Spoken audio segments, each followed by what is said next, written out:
Welcome, Sojourners, to the Women's Leadership Mindset series presented by Teresa K LLC. My name is Teresa Page. I am your host and looking forward to spending these next few moments with all of you. We have a lot of work to get done on today, but first, allow me to invite you to connect with me by subscribing to my website and YouTube channel.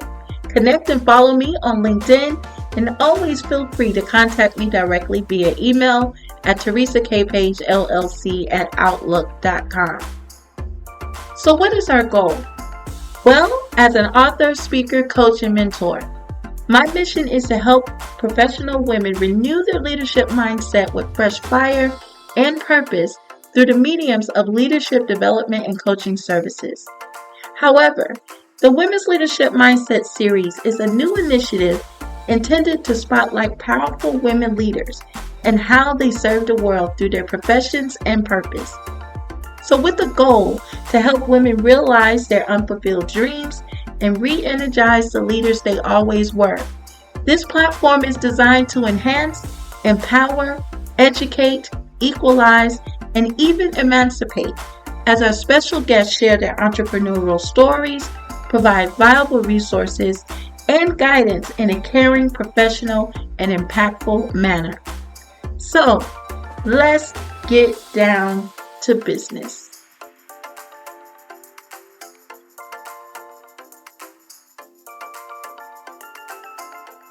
In today's video, it is my pleasure to welcome to my virtual stage Dana Neiger of Sandy Springs, Georgia.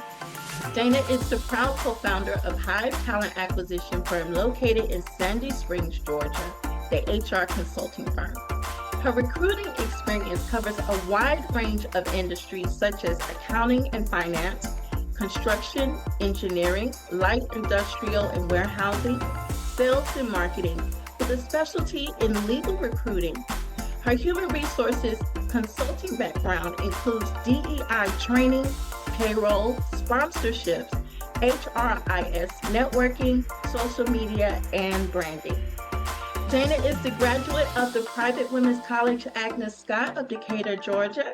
She returns to campus multiple times a year to support their summit program by volunteering for HR panels, LinkedIn seminars, interview preparation, and other HR resources related needs. Outside of work, Dana enjoys spending time outdoors at sporting and live music events with her loving husband, Dustin, her son, Deagan, and dogs, Gustav, Donnie, Barko, and Toni, Bark. To contact Dana, you can visit her website at www.hivetaf.com, and you can also feel free to email her at dana@hivetaf.com.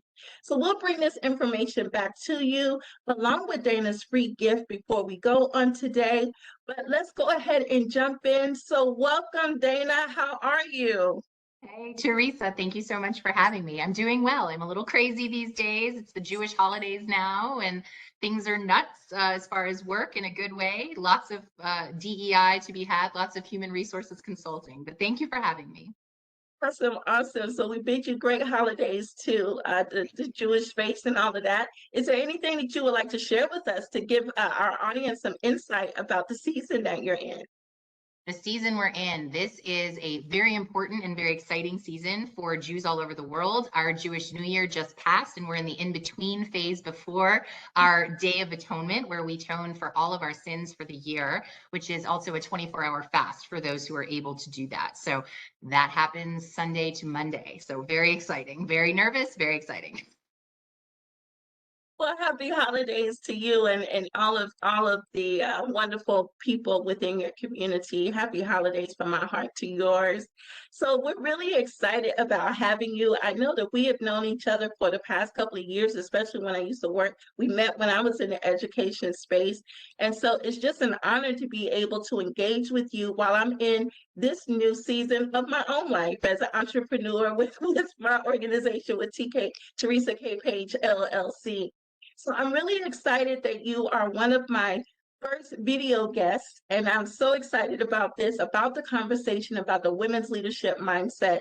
So we really want to know all about you and how you engage and how you influence your community as a woman who's in leadership. So we're really excited about that. So we're going to go ahead and jump into our conversation. And so Okay. we're going to start here. Why don't you tell us a little bit about yourself? Sure. So I'm Dana Neiger. I am 43 years old. I live in the greater metro Atlanta area, graduated from Agnes Scott College with a business and economics degree. And I fell into human resources and recruiting as a career, but never looked back. It was a perfect fit for me from the perspective of relationship building and management and building trust with people. And have a significant career in recruiting of all different industries and arenas. You mentioned all of that before. And then my business partner and I, my better half, Veronica Jenkins, we founded in 2017, we founded HIVE Talent Acquisition Firm together. And the reasoning behind that, Veronica and I met while we were working with a company in the merchant services arena, a very large company, 24,000 employees worldwide. And we were in recruiting and HR there. And they were literally training us to ghost candidates. And it was pathetic, to be perfectly frank. So we sat there and said, we can do this better. And we decided that we were going to. And so it was serendipitous as far as timing, founding HIVE towards the end of 2017. We locked in a few former clients of ours from the perspective of places we'd either already worked or relationships that we'd had to solidify that first, foot in the door for the company. And from there, I want to say within our first couple of years, a lot of the business that we were bringing in was word of mouth within the specialty industry that we decided to have, which is transportation engineering. Totally random. Yeah, small niche industry and arena, but here in greater metro Atlanta and in Georgia, the state as a whole, the Major Mobility Investment Program, or MMIP as it's known, is the country's largest and most expensive infrastructure program in history to date. And we are staffing, recruiting, and human resource consulting on this project. And we're honored to be here for that. That is absolutely awesome. So when it comes to your recruiting, how do you go about doing that? How do you know where to find the talent and to make sure that your talent is going to be complementary to the client that you're serving?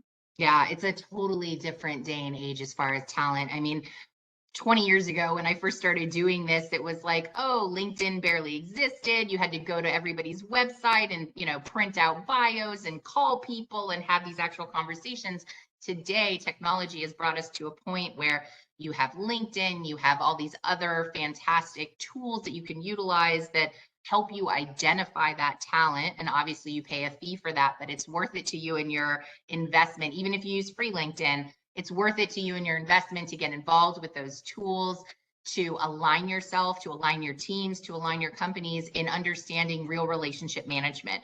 And from all of that, the best relationship management that you put out ends up coming back to you tenfold from the perspective of you have a candidate or a client with a great response to what you've put out there as far as your product, and then they start talking good about you to their other friends, colleagues, et cetera, who are also business owners or might be looking for a job one day, and that all comes back and helps you.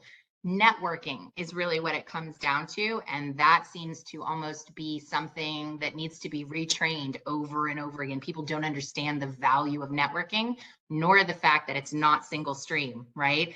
We aren't just meeting people, and then if they can't help us right now, that doesn't work out, right? We're meeting people for the future. You never know who's going to be affected by that one meetup, right? Absolutely. And I know that, and speaking of networking, one of the things that I guess people like myself, entrepreneurs like us, especially in the pandemic, it definitely thrust us into a different way of networking. And so now you're able to network across continents, time zones, countries, and different things like that. But oftentimes, Dana, I have to be honest, we're all adults, but I find that networking is not necessarily natural. And I'm finding that people are still feel very awkward, especially when you ask them to tell you a little bit about yourself, those kind of things. So for those who are listening, and especially those who are still building on their business, what are some of the tips that you would give as far as how to build those networks, a good solid network, even if you can't establish something right now in the present, but to make sure that you keep them off in the distance so that there's still opportunities to engage and to work along. So what are some great tips that you would give to our audience as far as how to improve upon their networking to That's a benefit great their question. businesses?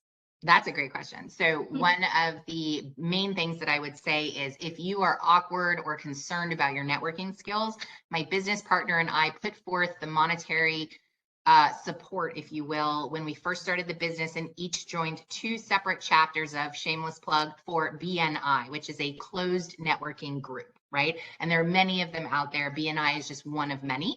But I will say, identifying a closed networking group that utilizes your services will teach you the proper and appropriate etiquette, the way to get yourself recognized. It will also train you really, really well on understanding the difference and necessary steps towards having a solid elevator pitch. And that elevator pitch could be a quick 60-second, even a 30-second, and they really fine tune your skills in these groups. You get really good at this, right? Even if you're one of those people who might not be as extroverted as I am, maybe you're a little more introverted. These closed networking groups refine all levels of skill. And so I would highly recommend looking into a closed networking group, or even just a networking group in general where you feel comfortable eventually to work on those skills with some of these strangers that you're going to get to know better, for sure. Absolutely. Well, thank you definitely for sharing that with us. So, Dana, I know that your business is driven by clients, especially in that HR space, and helping them to find great talent and different things like that. Yep. So, we kind of talked about some of the industries that you operate in, but how do you go about acquiring or retaining your customers? I know that you talk about that networking is really awesome, and you've also talked about word of mouth.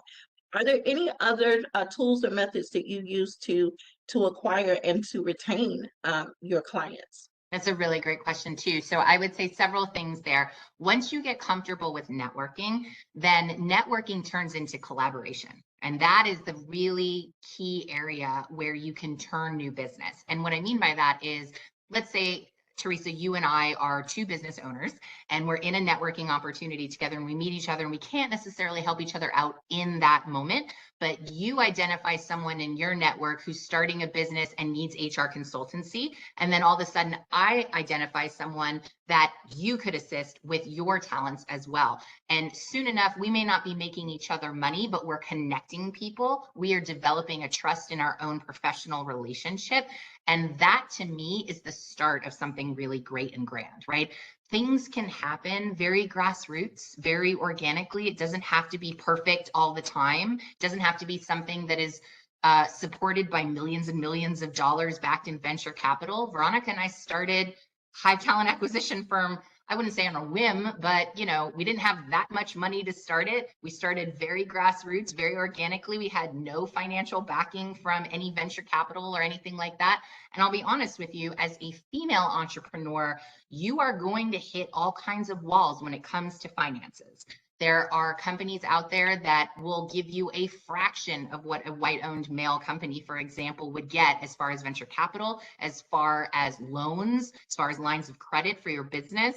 So don't walk into it disheartened, walk into it empowered to know that you're already getting the short end of the stick. So figure out from a networking perspective how to build your superpower foundation underneath you, and then rise all those women up with you, right? I honestly cannot stand women who step on other women. Rather, women could take over the world if we all worked together, because we are literally that powerful. Absolutely, absolutely. So you said something in there about developing trust. And so we do know, and I'm sure that you've heard it, that especially is the edict in Georgia, especially in the Atlanta metro, that people love to work with people that they know, that they trust, and that they like. So how do you establish that authentic trust? I know you talked about some tools and networking and things like that and lifting each other up, but how do you establish that authentic trust, both with your team as well as with your clients? So with team and then also with clients that were coming in from an HR consulting perspective, establishing trust starts with that particular team, not me, but that particular team identifying core values that they not only can define, but they can live by in that job, in that environment, right?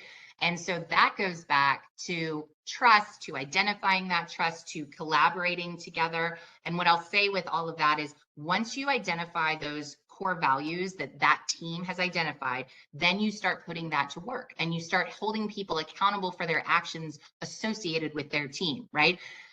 It's important for all departments, even if you're a teeny tiny team of one, right? Or if you're a huge team of thousands and millions or something in between, to make sure they all understand how they affect each other.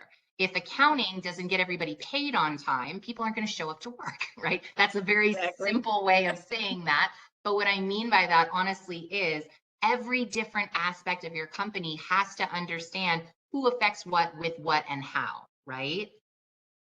Absolutely, absolutely. So I love that you pointed out two things, accountability and core values. I absolutely love that. Now, Dana, we're going to take a shift here. Now, I know that you and your business partner, Veronica, that you all have been building, you're growing, and you're marvelous, you're wonderful, you're beautiful. You're sweet. But we also know that entrepreneurship is not a sexy endeavor. It's something that really you have to be passionate about, especially when times get hard or when it gets ugly. So, can you take us behind the curtain just a little bit, behind the scenes, pull back the curtain from all that is wonderful and beautiful and sexy, and tell us about either a funny or an intense situation that you have experienced in this adventure of entrepreneurship, especially while you're building upon your business. So share either the most funny, or the most intense experience that you've had thus far. Absolutely, absolutely. You're right. I mean, you said it pretty well there, Teresa. From that perspective, entrepreneurialism appears sexy, but it is not even close. It's not for the faint of heart, right? And I'm going to say this, and I'm going to be transparent and frank, and I don't mean any disrespect by this, but a Kim Kardashian telling business owners, especially female business owners, to get off their ass and work. Like, I have a finger for you that I can't, put on there, right? Like, she Don't doesn't do it. know. No Hold the offense. finger. Hold the finger. I'm holding the finger. I'm holding the finger. But that's what I mean by that, right? No one knows from her level, no offense, what it's like to be a small business owner. Small business ownership in Atlanta, we are predominantly female Black owned businesses, is the economic driver here, right? So when you think about all the different businesses that are aligning together, trying to make themselves work, I will have to say I've spoken to so many different female business owners, other business owners as well. And one of the main things that we always talk about that is most frustrating and not sexy about business ownership is the behind the scenes, the foundations alone that you're trying to create, right? That you're trying to build a company up on. There's a lot of sexism, there's a lot of ageism, there's a lot of don't work with family and friends, which is true. And I hate to say that, but in reality, my story of pain and suffering starts from attempting to hire a family friend into our business, trying to change her life, as she was explaining to my business partner and I how miserable she was, and her Crohn's disease came back and all of this horrible stuff after she spent 7 years in teaching in a really, really nasty environment. And I said, well, teaching is a very transferable skills there into human resources. Maybe we could train you in human resources consulting. And we were so excited about it. And then we had 3 clients all at the same time who couldn't pay us. And we're a small business with cash flow issues. That's one of the things that, happens in small businesses. And we had to furlough her. And of course, that turned into a potential lawsuit. Yeah, so don't hire family and friends, right? And also, you've got to remain calm, and you've got to know your rights as a business owner, and you've got to understand the differences between business owners and employees. And it's a very challenging world to be in. Absolutely, absolutely. Well, thank you so much. I'm sure that you all came through that successfully. Yes, we So did. you're giving me a thumbs up. So I like that finger, Dana. Thank you. That's a good finger. That's a good one. That's a good one. That's a good one. So Dana, now you know that this is called the Women's Leadership Mindset Series. And so one of the things that I believe in, and anyone that's spent any time with me, especially in my new space, I do believe that every woman is a leader and that has a controlling influence over a particular domain, either a cause, an industry, a territory, or a region. So I want you to share with us, what kind of leader are you?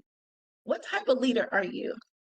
That's a really great question. I love that. So I tend to differentiate between two kinds of leaders to keep it simple. There is the command and control type leader, which I am not.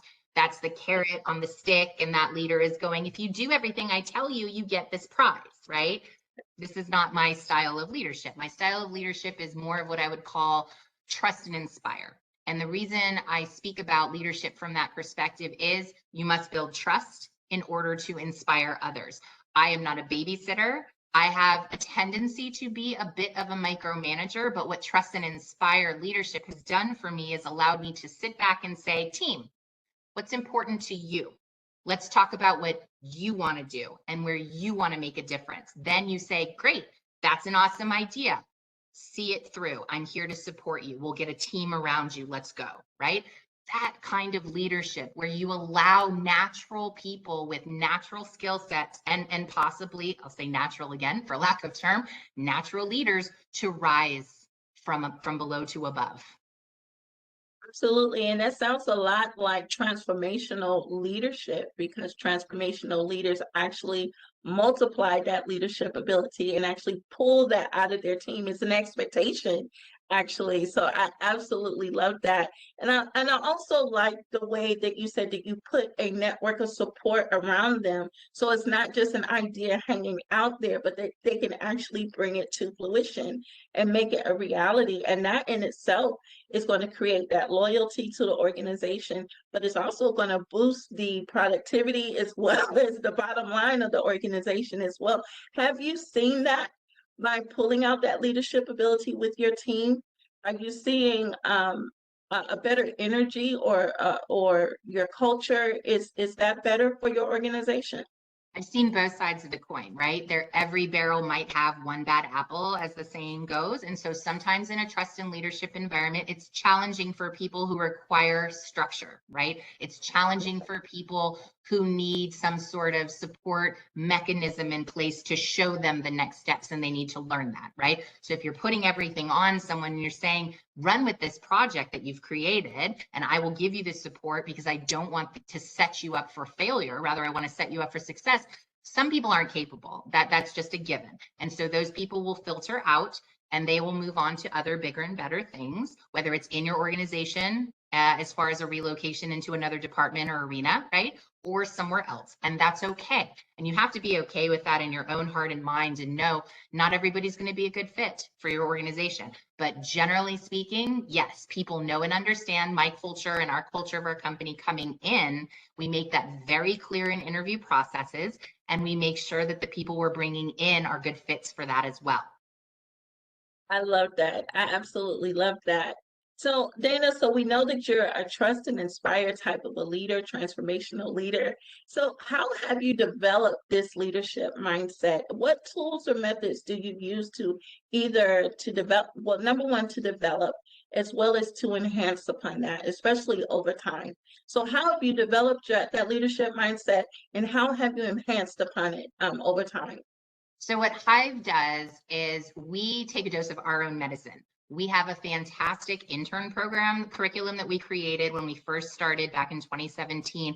And so when we hire interns, generally speaking, our interns turn into our future employees. And so we look at that as like a farmer feeder system, kind of like in baseball, right? You got that AAA ball, right?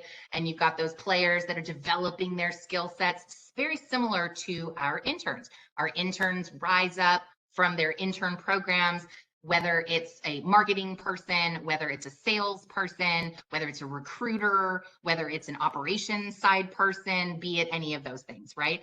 They develop and hone those skills, but they never stop that. That's the other thing that we keep telling them. And the other thing to make sure they understand is our environment at Hive Talent Acquisition Firm is its own incubator. You are here to make mistakes and learn from them. And we try to create that psychological safe space so that people understand that importance. And I mean no disrespect by this, but I will say some of the generations after my own, I'm a Gen Xer, right? So some of the generations after my own have determined, and this is like that very general statement, this doesn't include everyone, but have determined they'd rather not even try as opposed to fail.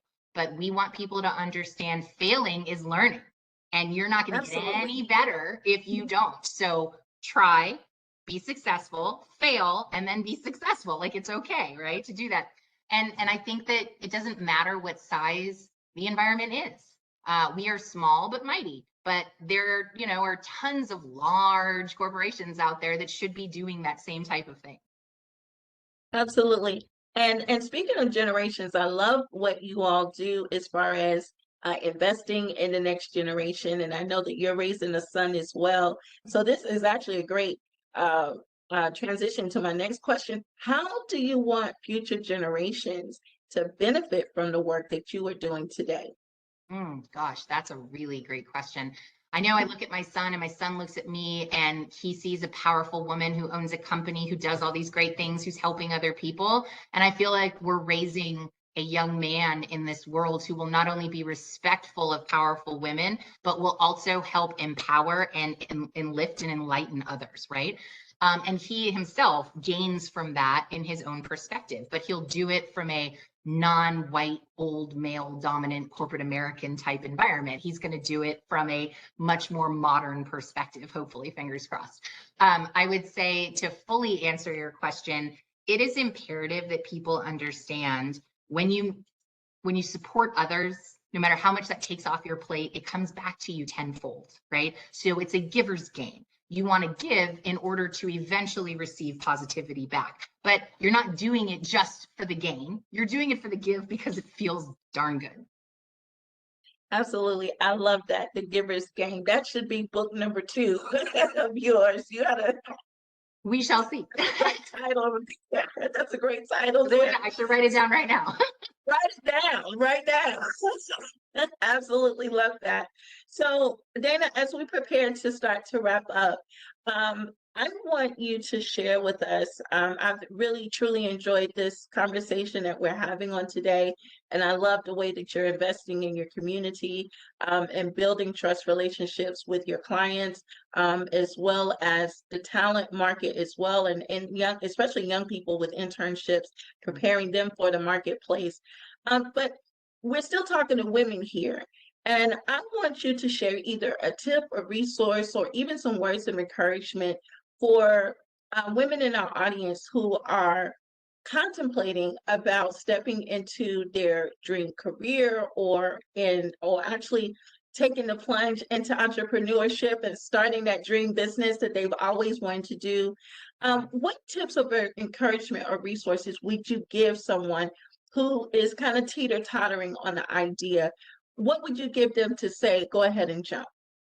I would say go ahead and jump, speak to all the women in your circle, right? Speak to and try to have coffees or breakfasts or set up with women that you follow on your social media, for example, that are obtainable, right? I'm not saying go to the super famous people and try to set up coffees, but local people to wherever you are in this world, right? There has to be at least one woman that you look up to locally.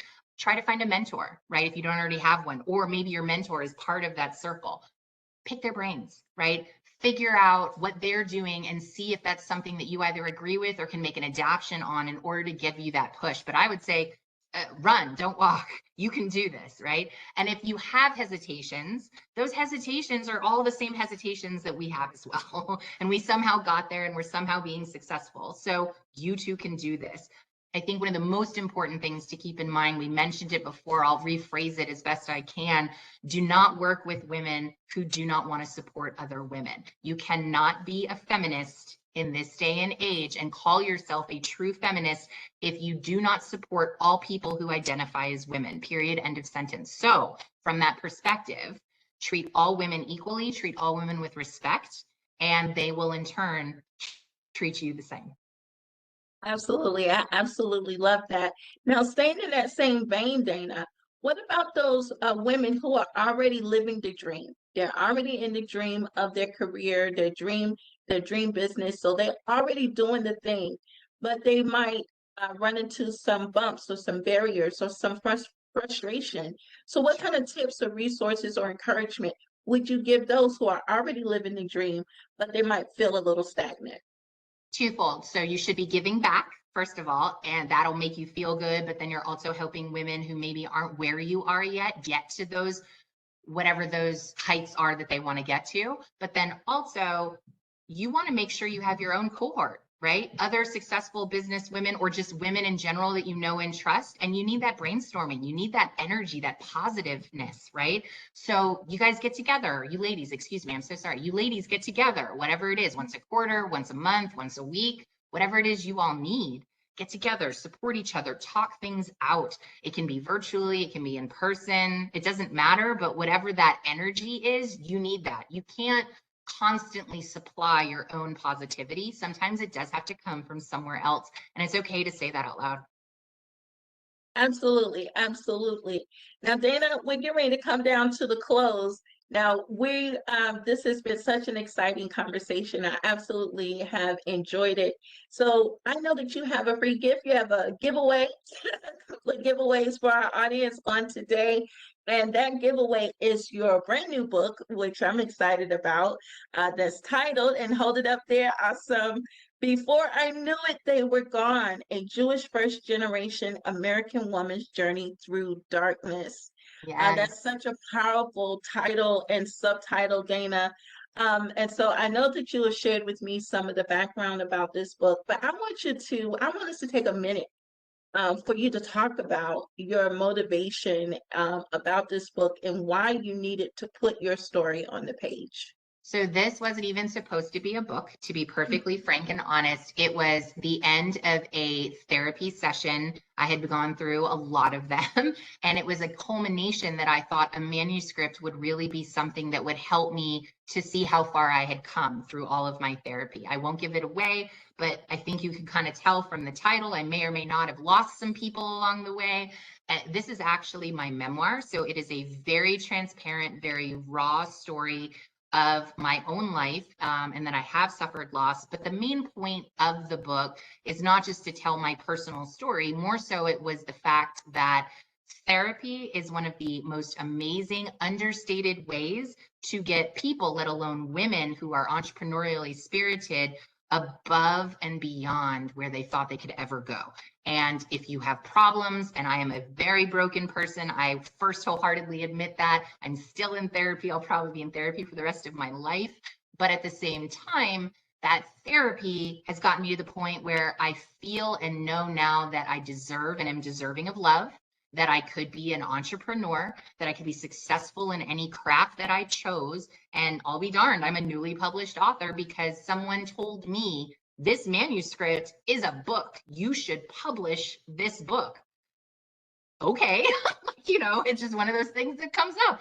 And because I have such great friends and mentors and people like Teresa, for example, who is a multi-published author, I might add, you look at people like that and you go, okay, she could do it. Maybe I could do it.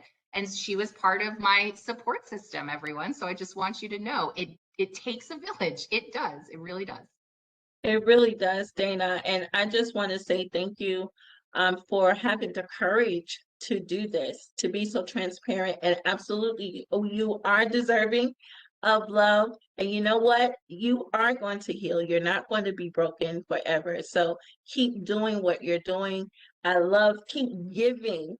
And that positivity that you talked about, that giver's game, that positivity is going to fill in those holes and in those cracks. So my heart to yours, that's what I believe. And so just keep doing the work, and we're always here to support you. Well, Dana, how many of these wonderful books are you going to give away to our audience? So 1 to 2, I guess we'll determine. If somebody really, really wants another one, I also don't mind. So you let me know. But meantime, Absolutely. you can, of course, purchase it on your own on Amazon and some local bookstores as well, because I do support our local and small business owner bookstores, and some of them are female owned. So very exciting. Well, awesome, awesome, awesome. So we'll tell our audience exactly how we're going to give away those 2 books for the giveaway. And Yep. Dana will also be sure to put where we can, the audience can also purchase your book as well. So we're going to make sure that we have that information in our description, everyone, so you can get your hands on this powerful, powerful work. Well, Dana, it was such an honor to spend some time with you on today. It was such a blessing, and I really enjoyed this conversation. So, everyone, we want to say thank you for joining us for the Women's Leadership Mindset series. We want you to be sure to connect with Dana Neiger of HIVE Talent Acquisition Firm. Again, you can reach her at her website at www.hivetaf.com, and you can also reach out to her via email at dana@hivtaf.com. So that's dana@hivetaf.com. So everyone, thank you so much for joining us. So here's to the journey, and let's move forward.